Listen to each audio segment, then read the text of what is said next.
샬롬 할렐루야. 요한계시록 3장 1절에서 6절입니다. 사대 교회의 사자에게 편지하라. 하나님의 일곱 영과 일곱 별을 가지시니가 이르시되 내가 네 행위를 아노니 네가 살았다 하는 이름을 가졌으나 죽은 자로다. 너는 일깨어 그 남은 바 죽게 된 것을 굳건하게 하라. 내 하나님 앞에 네 행위에 온전한 것을 찾지 못하였노니 그러므로 네가 어떻게 받았으며 어떻게 들었는지 생각하고 지켜 회개하라. 만일 일깨지 아니하면 내가 도둑같이 이르리니 어느 때에 네게 이르는지 네가 알지 못하리라. 그러나 사대에 그 옷을 더럽히지 아니한 자 몇 명이 네게 있어 흰옷을 입고 나와 함께 다니리니 그들은 합당한 자인 연고라.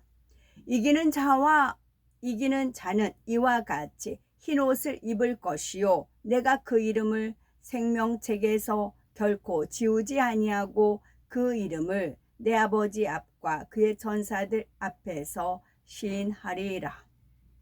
귀 있는 자는 성령이 교회들에게 하시는 말씀을 들을지어다. 그 건물 자체가 교회 아니고 각 사람 한 명이 한 명이 교회라고 그런 이치는 많이 아시더라고요.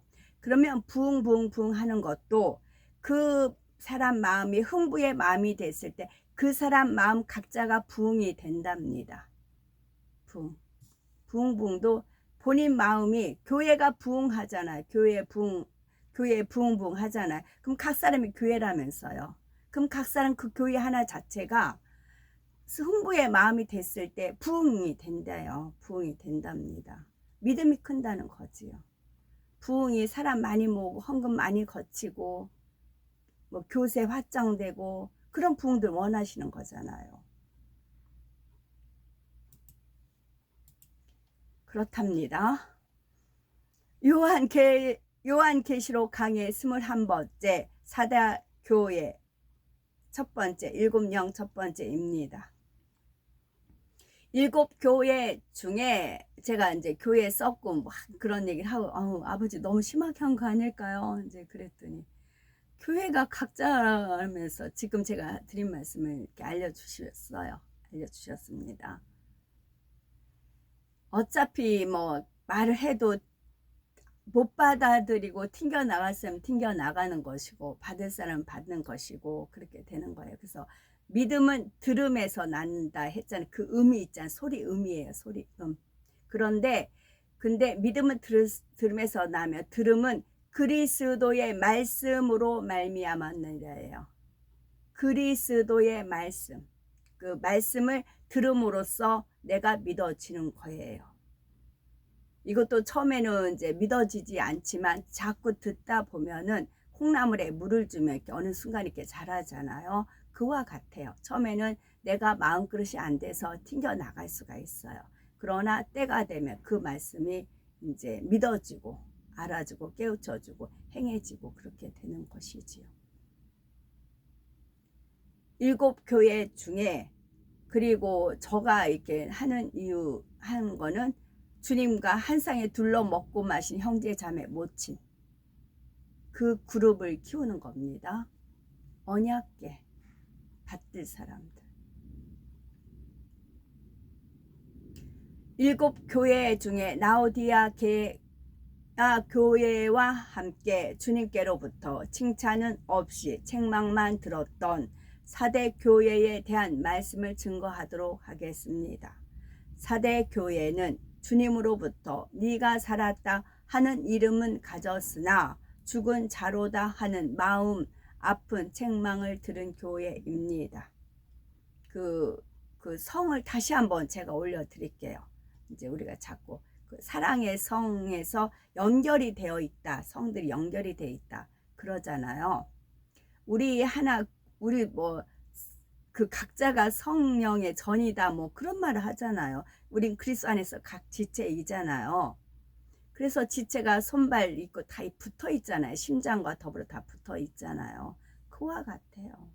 말씀이에요, 말씀.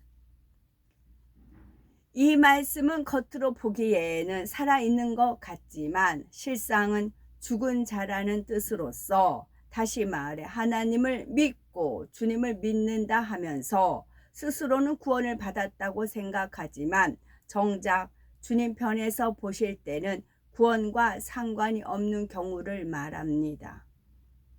마태복음 7장 21절에 나더러 주여 주여 하는 자마다 천국에 다 들어갈 것이 아니요 다만 하늘에 계신 내 아버지의 뜻대로 행하는 자라야 들어가리라 말씀하신 그대로인 것입니다. 전에도 말씀드린 바 있지만 아브라함 시대에 아브라함 인물들이 있어요. 그 다음에 요셉 시대도 요셉 시대 인물들이 있고 2000년 그렇게 되는 거잖아요. 그 예수님 시대도 예수님 시대 인물이 있어요. 그럼 현재 이 마지막 때 시대도 인물이 있는 거예요. 그래서 줄다리기를 한다 할지라도 백군, 천군 나뉘어서 이렇게 줄다리기를 하는 거고, 어떤 게임을 할 때도 나누어서 게임을 하잖아요. 그와 같아요. 근데 코드가 그러니까 수준이 맞아야지. 수준이 예수님 시대의 분, 아브라함 그런 성결된 분들, 그분들하고 결이 같아야 되잖아요. 지금 시대 마지막 때. 그러면 그분들을 양육을 해야 되죠. 코치를 해야 되고, 이게 성결의 말씀이에요. 이 말씀으로 양육받으면 성장을 하게 되는 것이지요. 그리고 제가 이론적으로만 그런 게 아니라 밑에부터 하나하나 이 말씀으로 양육받아 왔고, 그리고 저는 이제 또 하나님께서 지금 또 다른 차원으로 저는 지금 이끄시고 계시거든요. 아까 말씀드린 말씀이 육신이 오신 분이 주님이시다. 근데 저는 육신이었었잖아요. 지극히 육신이었잖아. 그 육신에 하나님 말씀을 계속 먹음으로써 말씀이 비치고 말씀이 진리고 말씀이 뭐 그렇게 되는 거잖아요. 그 단계로 거슬러 올라가는 겁니다. 처음에 생기를 부었어요. 근데 타락하고 사기까지 갔어요. 제가 가장 밑바닥에 태어나 주님께서 이제 말구에 태어나셨듯이 거기서부터 다시 거슬러 올라가는 거라고요. 말씀으로 채워져서 다시 올라가는 것입니다. 어디까지 이끌고 어디까지 인도하실지는 모르겠어요. 그러나 분명한 것은 하나님은 무한하시다는 겁니다. 하나님 무한하세요. 지금도 저한테 뭔가를 계속 입력시키고 이끄시는데 가봐야죠. 단지 영광 받으소서, 영광 받으소서.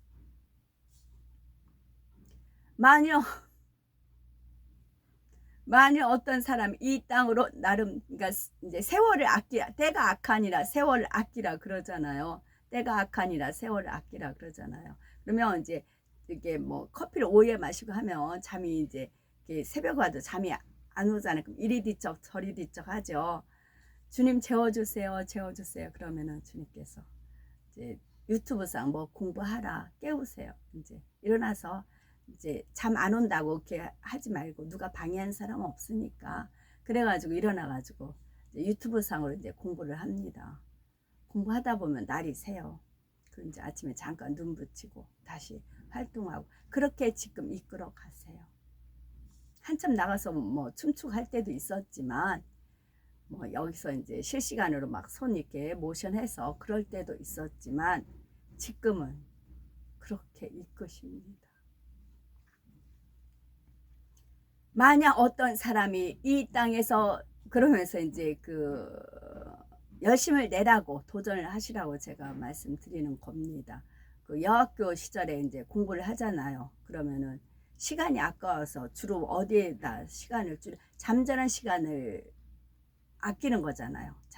남이 잠잘 때 안 자고, 남이 쉴 때 안 쉬고, 남이 놀 때 안 놀고, 그러면서 쉬는 시간 10분이라도 막 영어 단어 하나라도 외운다거나 수학 공식 하나라도 외운다거나 그러잖아요. 그와 같은 시점으로 이끄신다고요. 그러니까 주님, 너 그때 하던 저력 있잖아. 이제 그러세요. 그 시점을 지금 이끄신다고요. 그러니까 지금 박차를 가하셔야 된다고요. 때가 악하니라 세월을 아껴라. 지금 박차를 가하셔야 됩니다.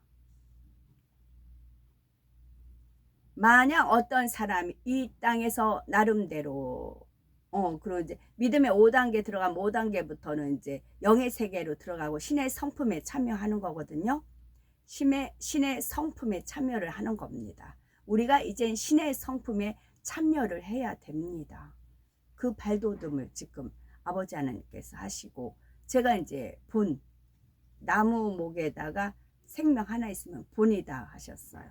본이다 하셨어요. 그걸 이끄십니다. 만약 어떤 사람이 이 땅에서 나름대로는 하나님의 나라와 의를 위해 열심히 수고하고 헌신하며 살았다고 생각했는데, 막상 마지막 심판 날에 하나님 앞에 섰을 때 마태복음 7장 23절 말씀처럼 내가 너희를 도무지 알지 못하니 불법을 행하는 자들아 내게서 떠나가라 하는 말씀을 듣는다면 이보다 더한 비극이 어디 있겠습니까? 우리는 4대 교회에 주신 말씀을 통해 내 자신을 비추어 스스로의 신앙을 점검하여 하나님 앞에 아무 소용이 없는 죽은 믿음, 즉 살았다 하는 이름뿐인 지식적인 믿음이 아닌 영적인 믿음, 산 믿음, 참 믿음을 소유해 나가셔야 되겠습니다. 야고보서 1장 21절에 그러므로 모든 더러운 것과 넘치는 악을 내어버리고 능히 너희 영혼을 구원할 바 마음에 심긴 도를 온유함으로 받으라는 말씀대로 우리는 모든 말씀을 온유함으로 받아서 믿음과 생명과 능력을 삼는 복되고 지혜로운 우리가 되셔야 되겠습니다. 1절에 우리 주님에 대해 표현하기를 하나님의 7영과 7별을 가진 이라고 했는데, 여기서 나오는 7영은 우리가 신앙생활함에 있어서 매우 중요한 내용입니다. 이 여기서 말하는 7영은 지혜, 지식, 재능,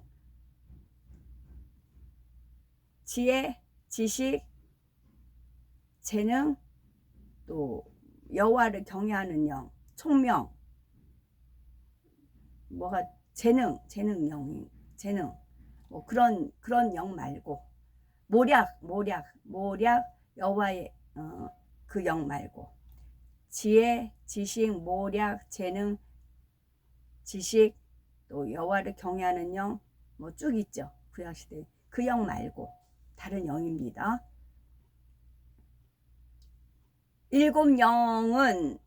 7영을 통해서 우리 신앙을 잘 점검해서 기도하고 간구하는 것마다 응답받아 나간 우리가 되셔야 되겠습니다. 하나님은 사랑이십니다. 그리고 구원받는 우리의 아버지가 되시지요.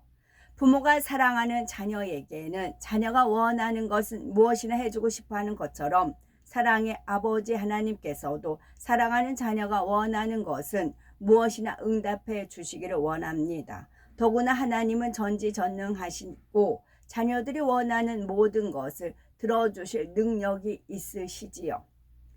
어떤 중한 질병이나 연약함을 치료받기 원해도, 가난하여 물질의 축복을 받기 원해도 하나님께서는 다 들어주실 수가 있습니다.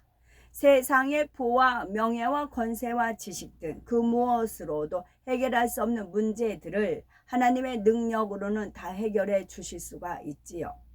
이러한 하나님 앞에 나와서 하나님 믿습니다. 사랑합니다. 그러니 제 기도에 응답해 주세요. 저의 문제를 해결해 주세요. 이렇게 기도만 하면 되는 걸까요? 하나님께서 아무리 사랑이 많으시고 자녀들에게 응답해 주기 원하신다고 해도 모든 사람의 기도에 무조건 다 응답해 주시는 것은 아닙니다. 하나님은 사랑의 하나님이신 동시에 공의의 하나님이시기 때문에 기도하는 자녀에게 응답하시는 것도 반드시 공의에 맞게 행하십니다. 만약 공의의 법칙에 상관이 없이 누구나 기도한다고 해서 응답받을 수 있다면 오히려 세상이 얼마나 혼란해지겠습니까? 욕심으로 하는 기도, 악한 마음으로 하는 기도, 자기 유익만을 위해서 하는 기도, 그릇 준비 되지 않은 사람의 기도 등 만약 이러한 기도까지 다 응답이 된다면 그것은 자신에게도 결코 득이 되지 못하지요. 하나님께서는 모든 응답과 축복을 주심에 있어서 반드시 영계의 법칙에 맞춰서 공의에 따라 역사해 가십니다. 그러므로 우리가 응답받기 위해서는 먼저 이 공의의 법칙을 잘 알아야 합니다. 7영이 바로 우리가 응답받기 위해서 꼭 알아야 하는 공의의 법칙에 해당하는 내용이지요. 그렇다면 7영이란 무엇일까요? 7영이란 영 자체이신 하나님의 마음입니다. 우리가 하나님 앞에 나가서 응답을 받기 위해서는 하나님의 마음을 알아야 하지요. 세상에서도 자녀들이 부모님께 어떤 것을 청하여 응답을 받기 위해서는 먼저 부모님의 마음을 알아서 그 마음에 맞추어 구했을 때 원하는 것을 쉽게 응답받을 수가 있습니다. 하나님께 응답받을 때도 마찬가지이지요. 하나님의 마음을 알아서 그 마음과 뜻에 맞게 구했을 때 공의의 하나님께서 응답해 주십니다. 그렇다면은 하나님의 마음은 어떻게 알 수가 있을까요? 하나님의 마음을 어떻게 알 수가 있을까요? 그것은 성경 66권을 통해 알 수가 있습니다. 성경 안에는 하나님의 마음이 담겨 있고 어떻게 하면 하나님을 기쁘시게 할 수 있는지, 어떻게 하면 응답받을 수 있는지 그 방법이 상세하게 기록되어 있지요. 이러한 하나님의 마음과 응답의 기준에 대해서 제시해 주는 것이 바로 7영입니다. 7영이란 7이라는 숫자는 하나님의 영이 7이라는 뜻이 아닙니다. 7은 영적으로 완전하다는 의미이지요. 요한복음 4장 24절에 하나님은 영이시니 말씀한 대로 하나님은 영 자체이십니다. 따라서 영 자체이신 하나님의 마음을 7영이라 한 것은 완전하신 하나님의 영을 나타내는 것이지요. 요한계시록 5장 6절에 내가 또 보니 보호자와 내 생물과 장로들 사이에 어린 양이 섰는데 일찍 죽임을 당한 것 같더라. 7뿔과 7눈이 있으니 이 눈은 온 땅에 보내심을 입은 하나님의 7영이더라 했습니다. 완전한 영이신 하나님께서는 온 땅의 모든 인생들을 두루 살피시며 항상 감찰하시는데 이때 바로 하나님의 마음인 7영을 보내시는 것입니다. 그래서 하나님의 마음인 7영이 모든 사람의 마음과 행실을 살피므로 하나님의 마음에 합당한 사람에게 공의에 맞추어서 응답과 축복을 주시는 것이지요. 7영을 이해하기 쉽게 비유하자면 하나님 편에서 응답을 주시기 위해서 측정하시는 저울이라고 생각하시면 됩니다. 고기나 야채 등을 살 때도 저울에 무게를 달아서 그 무게에 해당하는 만큼의 값을 치르고 사야 하듯이 우리가 하나님께 응답을 받을 때도 7영의 측정에 비추어서 응답받을 조건에 합당해야 한다는 말입니다. 7영은 무엇을 측정해서 응답의 여부를 결정하는 것일까요? 7영은 사람의 모든 마음과 생각 그리고 행실 등을 한치의 오차도 없이 측정하는데 크게 7가지 측면에서 측정을 합니다. 첫째로 7영이 측정하는 것은 믿음입니다. 스캔한다는 거예요. 스캔 쫙. 마트 가면 이렇게 스캔해가지고 나오잖아요. 마찬가지로 한번 딱 스치면 나온다고요. 에스라엘 스캔. 믿음.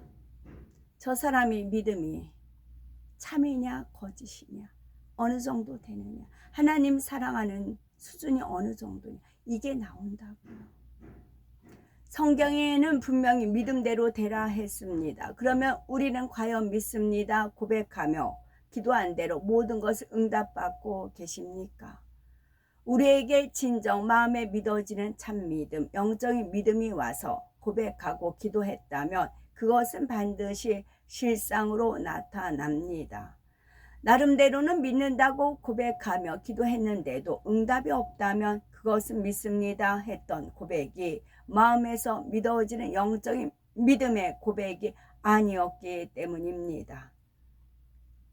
머리에 지식적으로만 알고 있는 육적인 믿음의 차원에 머물러 있다는 말이지요. 우리가 머리로 알고 입술로 고백한다고 해서 하나님께서 그것을 참 믿음이라 하시지 않습니다. 영적인 믿음이란 어떤 것일까요?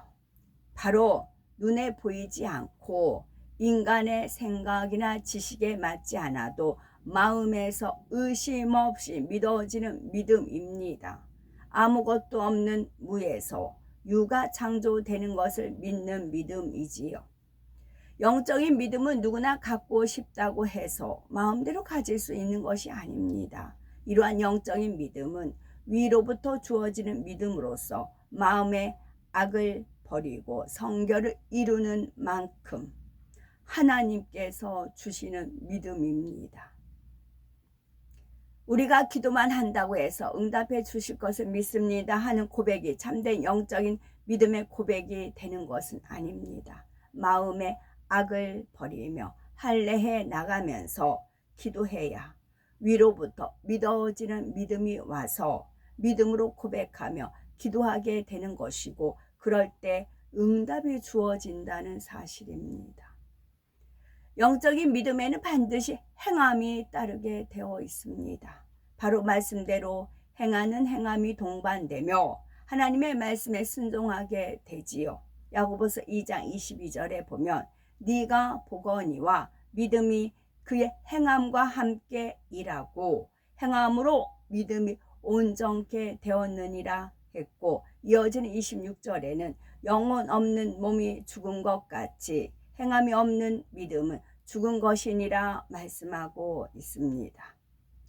믿음은 신앙의 기본입니다. 살아계신 창조주 하나님을 믿는 것이요, 그 아들 예수께서 우리의 구세주 되심을 믿는 것이며, 십자가에서 죽은 지 사흘 만에 부활하시고 승천하신 예수 그리스도께서 장차 이 땅에 다시 오실 것을 믿는 것이지요. 심판이 있고 영원한 내세가 있으며 하나님의 자녀들에게 예비된 천국이 있음을 믿는 것입니다. 이러한 사실을 진정 마음에 믿는 사람이라면 그의 삶은 변화될 수밖에 없습니다.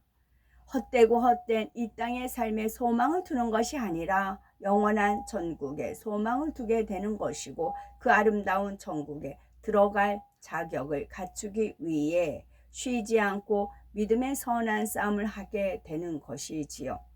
성경에 기록된 하나님의 말씀대로 하나하나 행하면서 진리로 변화되어 갑니다. 이렇게 행하며 변화되어 갈수록 믿음은 점점 더 커지게 되고, 그러면서 더 큰 믿음의 행함과 순종이 나오지요. 그렇다면 우리의 믿음은 날로 더 커지고 있습니까? 그리고 그 믿음과 맞는 행함과 순종이 나오고 있으신지요? 7명이 측정했을 때 10년 전이나 5년 전, 1년 전과 비교하여 과연 믿음이 얼마나 성장하셨는지요. 믿음의 척도라 할 수 있는 행함 역시 예전과 비교했을 때 과연 얼마나 더 온전함을 이루셨습니까? 7명의 측정에 있어서 믿음이 가장 앞에 나오는 것은 바로 이 믿음을 기준으로 해서 다른 모든 측정 분야의 기준이 결정되기 때문입니다. 다시 말해서 하나님께서는 각 사람의 믿음의 분량에 따라 7영으로 측정하시는 기준 역시 각각 다르게 두신다는 말이지요. 예를 들어서 어린아이만큼의 분량의 믿음을 가진 사람과 장성한 분량의 믿음을 가진 사람에 대해서 똑같은 응답의 기준을 적용한다면 어린아이의 믿음을 가진 사람은 응답받기가 너무 어려울 것이고 장성한 믿음을 가진 사람은 너무 쉬울 수가 있지요. 그렇게 되면 어린아이의 믿음을 가진 사람은 아예 응답받기를 포기해 버릴 것이고 반면에 장성한 믿음을 가진 사람은 더 깊은 영의 단계로 들어가기 위해서 더 이상 노력하려고 하지 않을 것입니다. 그래서 공의의 하나님께서는 각 사람의 믿음의 분량에 맞추어서 7영이 측정하는 응답의 기준을 각각 다르게 정해 놓으셨다는 사실입니다. 하나님께서는 7영을 통해서 믿음을 측정하게 하심으로 나머지 6가지 분야에 대해서도 그 믿음의 분량에 맞는 기준을 적용하십니다. 똑같은 믿음의 분량이라도 더 큰 문제를 응답받기 위해서는 당연히 더 큰 믿음을 내보여야지요. 내 믿음의 분량은 이만큼이니까 이 정도면 되겠지 하면서 만족할 것이 아니라 자신의 믿음의 분량을 뛰어넘는 믿음의 행함이 필요하지요. 그럴 때 큰 문제를 응답받을 수도 있는 것이며 이 기회를 통해서 믿음도 한 단계 더 성장하는 계기를 삼을 수가 있는 것입니다. 부흥부흥하니까 지금 부흥하는 데가 있어요. 부흥하는 데가 지금 두 가운데가 갈수록 부흥을 합니다. 어디? 사탄이 역사하는 교회. 말은 성령의 역사예요. 다 성령의 역사예요. 성령한데 두 가운데 완전히 더러운 귀신판이거든요. 두 가운데 다 귀신들이 완전 날뜁니다. 거기가 부흥이에요. 날이 갈수록 부흥합니다. 그렇다고요. 부흥을 제대로 인식을 하시라고요.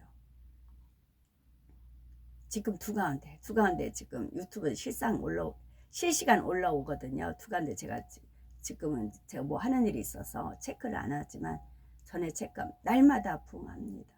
난장판이에요. 귀신들이 팔짝팔짝 뛰고 난립니다. 근데 거기는 불불불 합니다. 성령의 불불불 합니다. 거기 부흥해요. 지금 날이 갈수록 부흥합니다. 그런데 가짜. 둘째로 7영은 기도를 측정합니다. 내시를 기해야 된다는 말이 있잖아요. 내시를 기해야 된다는 말이 있잖아요. 무조건 기도한다고 되는 것이 아니라 기도할 때도 하나님의 마음과 뜻에 합당한 방법을 따라서 해야 합니다. 그렇다면 우리는 과연 하나님의 마음과 뜻에 합당한 기도를 하고 계십니까? 하나님의 마음에 합당한 기도는 먼저는 습관을 쫓아 기도해야지요. 쉬지 말고 기도하라 하신 말씀처럼 매일 습관을 쫓아 꾸준하게 해야 합니다. 이렇게 항상 기도하는 사람이라야 늘 깨어 있을 수 있어서 시험에 들지 않을 수 있을 뿐만 아니라 설령 어떤 문제나 시험이 온다 해도 신속하게 응답받고 통과할 수가 있습니다. 만약 특별 철야 같은 때만 반짝 기도하고 다른 때는 기도하지 않는다면 그런 사람은 습관을 쫓아 기도하는 것이 아니지요. 물론 믿음의 분량에 따라서는 특별 철야만 잘 참석해도 응답받는 분들이 있지만 그래도 믿음이 있다 하는 분들이라면 습관을 쫓아 기도하기를 쉬지 말아야 합니다. 마음과 뜻과 정성을 다해 드릴 때라야 마음의 간구와 기도에 응답받을 수가 있는 것이지요. 이제부터라도 습관을 쫓아 기도하는 분이 계신다면 하나님께서는 우리를 얼마나 사랑스럽게 보시겠고 그러니 당연히 응답해 주시지 않겠습니까? 다음으로는 무릎을 꿇고 기도해야 합니다. 성경상의 선지자들은 물론 예수님께서도 무릎을 꿇고 기도하셨지요. 전지전능하신 아버지 하나님 앞에 우리의 인간의 힘으로 할 수 없는 것을 구하면서 겸비하게 무릎을 꿇고 아랜다는 것은 당연한 것입니다. 무릎을 꿇을 상황이 안 된다면 어쩔 수 없겠지만 그렇지 않다면 무릎을 꿇고 기도하는 것이 성경적일 뿐만 아니라 하나님의 마음에 더 합한 기도가 될 수가 있지요. 다음으로는 내 뜻대로 기도하는 것이 아니라 아버지 하나님의 뜻에 따라 기도해야 합니다. 예수님께서는 누가복음 22장 42절에 내 원대로 마옵시고 아버지의 원대로 되기를 원하나이다 기도하셨듯이 기도는 자기의 뜻이나 유익을 위해 하는 것이 아니라 하나님의 뜻을 쫓아 해야 하지요. 야고보서 4장 2절 3절에 너희가 얻지 못함은 구하지 아니함이요 구하여도 받지 못함은 정욕으로 쓰려고 잘못 구함이라 하셨습니다. 욕심 때문에 하나님의 뜻에 맞지 않게 하는 기도는 응답받을 수 없음을 알아야 합니다. 다음으로는 힘쓰고 애써서 부르짖어 기도해야 합니다. 예수님께서는 얼마나 힘쓰고 애써 기도하셨던지 땀이 땅에 떨어지는 빗방울 같이 되셨다 하였지요. 이러한 기도를 통해 창세기 3장 17절에 너는 종신토록 수고하여야 그 소산을 먹으리라는 말씀처럼 수고와 땀의 소산을 응답을 얻는 것입니다. 수고와 땀의 소산으로 응답을 얻는 것입니다. 다음으로는 마음 중심의 기도를 해야 합니다. 하나님께서는 사람을 외모로 취하지 않으시고 중심을 보시기 때문입니다. 기도 역시 거룩한 겉모습이 중요한 것이 아니라 얼마나 간절한 중심으로 기도하느냐가 중요하지요. 아무리 애쓰고 힘써 기도하는 것 같아 보여도 만약 중심의 기도를 올리지 않는다면 소용이 없습니다. 중심을 다해서 간절하게 기도하게 되면 저절로 입술이 열리고 소리 내어서 기도하게 되며 감동함 가운데 부르짖어 기도하게 되지요. 그래서 중심의 기도를 하게 되면 자연히 애쓰고 힘써 기도하게 되는 것입니다. 다음으로 믿음과 사랑을 가지고 기도해야 합니다. 야고보서 1장 6절에서 7절에 오직 믿음으로 구하고 조금도 의심하지 말라. 의심하는 자는 마치 바람에 밀려 요동하는 바다 물결 같으니 이런 사람은 무엇이든지 주께 얻기를 생각하지 말라. 정말 응답받을 수 있을까? 안 되면 어떡하나? 이렇게 의심하면서 하는 기도는 응답될 수가 없습니다. 정령 살아계신 하나님께서 응답하심을 믿고 아버지 하나님을 사랑하는 마음으로 기도해야 하는 것이지요. 믿음과 사랑도 각각 7영이 측정하는 분야이지만 기도할 때 믿음과 사랑이 없이 드리는 기도는 하나님께서 흠양하실 만한 향이 되지 않습니다. 이처럼 7영은 기도 한 가지를 측정함에 있어서도 단순히 기도를 하는가 안 하는가를 측정하는 것이 아니라 하나님의 말씀에 따라 하나님의 마음에 맞게 기도하고 있는가를 정확히 측정해서 기도에 대한 전체적인 평가를 내리는 사실입니다. 7영이 측정한 7가지 분야 중에서 믿음, 기도 2가지 분야 살펴보았지요. 믿음이 있어야 기도할 수가 있고 기뻐하며 감사할 수가 있으며 계명을 지키며 충성하며 사랑할 수가 있습니다. 결국 7영이 측정한 7분야는 서로 따로따로가 아니라 긴밀하게 연결되어서 상호 보완 작용을 하며 응답의 조건을 충족시켜 나가게 됩니다. 우리는 믿음을 가지고 불같이 기도에 나가시고 그러면 자연히 중심의 기쁨과 감사도 나오게 되고 하나님의 말씀인 계명들을 기쁨과 감사 가운데 지켜 행하게 됩니다. 당연히 하나님 나라를 위해 충성하지요. 이 모든 것을 억지로가 아니라 바로 하나님을 사랑하기 때문에 또한 영혼을 사랑하기 때문에 행하게 됩니다. 이러한 사실을 잘 깨달아서 우리 믿음의 분량에 맞는 7영의 측정 기준을 넘치도록 채우셔서 모두가 응답받기 바라시고 이후로도 주님 오시는 그 날까지 하루하루의 삶이 7영의 측정에 합당하여 매일같이 하나님을 만나고 하나님을 체험하며 응답받는 삶을 사시는 복되고 아름답고 거룩한 우리 모두가 되어야 되겠습니다. 아멘.